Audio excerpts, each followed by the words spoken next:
Boss king Kohli century just miss అయింది. తన శతకం త్రుటిలో కోల్పోవడంపై కోహ్లీ ఎలా ఫీల్ అయ్యాడో, ప్లేయర్ ఆఫ్ ద మ్యాచ్ అందుకున్న తర్వాత తన రిటైర్మెంట్పై అడిగిన ప్రశ్నకు ఎలాంటి సంచలన వ్యాఖ్యలు చేశాడో, అలాగే తన తుఫాన్ బ్యాటింగ్తో ఏ 3 వరల్డ్ రికార్డ్స్ క్రియేట్ చేశాడో ఈ వీడియోలో చూసేద్దాం బాస్ కింగ్ కోహ్లీ గత కొన్ని మ్యాచ్లుగా ప్రతి మ్యాచ్లో విధ్వంసకర ఇన్నింగ్స్ ఆడుతూనే ఉన్నాడు. అయితే న్యూజిలాండ్తో ఫస్ట్ ఓడిఐలో కావాలనే సెంచరీ మిస్ చేసుకున్నాడా? కోహ్లీ పోస్ట్ మ్యాచ్ ప్రజెంటేషన్లో మాట్లాడిన తీరు చూస్తే అలానే అనిపించింది బాస్. ఈ మ్యాచ్లో కోహ్లీ 93 రన్స్ బాది టీమిండియా గెలవడంలో కీలక పాత్ర పోషించడంతో తనకి player of the match award దక్కింది. అక్కడ కోహ్లీ తన ఇన్నింగ్స్ గురించి చాలా ఓపెన్గా మాట్లాడాడు. నేను ఇంతకుముందు ఆడినట్లు ఆడను అన్నాడు. అంటే ఏదైతే యాంకర్ రోల్ ప్లే చేసేవాడో, అంటే ఓపెనర్స్ వేగంగా పరుగులు సాధిస్తుంటే, లేదంటే డౌన్ ది ఆర్డర్లో ఎవరైనా వేగంగా పరుగులు సాధిస్తుంటే తను క్రీజ్లో పాతుకుపోయి యాంకర్ రోల్ ప్లే చేసేవాడు. కానీ ఇప్పుడు నేను అలా ఆడను అన్నాడు.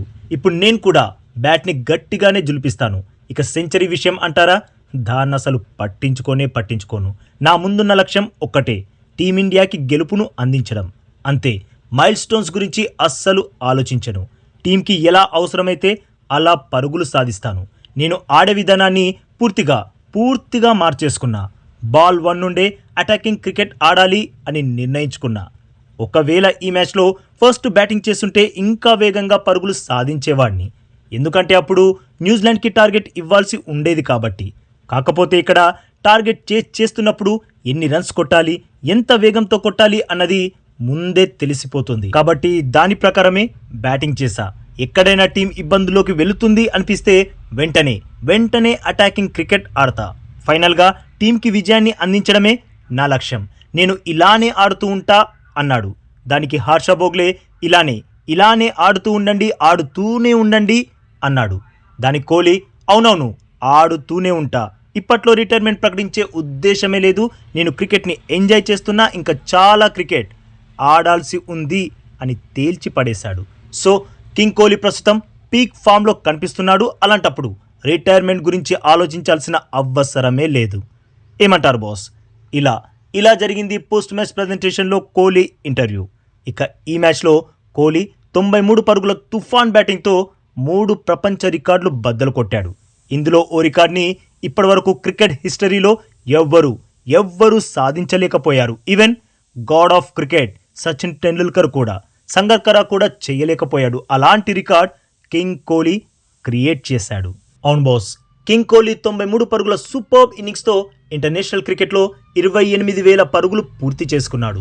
టెస్ట్, ఓడిఐ, టీ20 ఫార్మాట్లన్నీ కలిపి కోహ్లీ 28,000 పరుగులు సాధించేశాడు.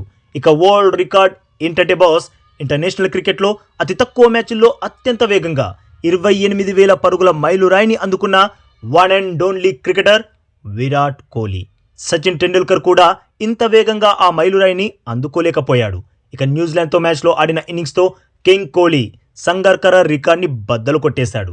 ఇంటర్నేషనల్ క్రికెట్లో అత్యధిక రన్స్ చేసిన జాబితాలో సచిన్ తర్వాత సంగక్కర పేరే సెకండ్ ప్లేస్లో ఉండేది. ఇక ఇప్పుడు కోహ్లీ సంగక్కరాన్ని వెనక్కి నెట్టి సెకండ్ ప్లేస్ని సొంతం చేసేసుకున్నాడు. ప్రస్తుతం కోహ్లీ 28,068 రన్స్తో టాప్ 2లో నిలిచాడు. యాక్చువల్గా కోహ్లీ, సచిన్ అత్యధిక పరుగుల రికార్డ్ని కూడా బద్దలు కొట్టే అవకాశం ఉండేది. టెస్ట్ ఫార్మాట్లో రిటైర్మెంట్ ప్రకటించక ముందు కోహ్లీ ఆల్మోస్ట్ 4-5 సంవత్సరాలు గొప్పగా పరుగులు సాధించలేకపోయాడు. అక్కడ పరుగులు సాధించి ఉంటే ఇప్పుడు సచిన్ రికార్డ్ని కూడా బద్దలు కొట్టేసేవాడే. అఫ్కోర్స్ సచిన్ 100 సెంచరీస్ రికార్డ్ని బ్రేక్ చేసే అవకాశం ఇప్పటికీ కోహ్లీకి ఉంది. పైగా ప్రతి మ్యాచ్లో విధ్వంసకర బ్యాటింగ్ చేస్తున్నాడు. కాబట్టి మిషన్ 100 సెంచరీస్ రికార్డ్ ఖచ్చితంగా బద్దలు కొట్టాలి. అది అతి త్వరలోనే జరగాలి. ఆ అత్యద్భుతమైన రికార్డ్ బద్దలవడం చూసే ప్రత్యక్ష సాక్షులం మనమంతా అవ్వాలి. ఏమంటారు boss? Kohli mission 100 centuries record బద్దలు కొట్టాలి అని మనస్ఫూర్తిగా కోరుకునే వాళ్ళు వీడియోకి లైక్ కొట్టి ఎస్ అని కామెంట్ చేయండి బాస్. అలాగే మన ఛానల్ని ప్లీజ్ సబ్స్క్రైబ్ చేసేసుకోవచ్చుగా బాస్. ఇక ఈ వీడియో చూసినందుకైతే మీ అందరికీ దిల్ సే థ్యాంక్ యూ బాస్.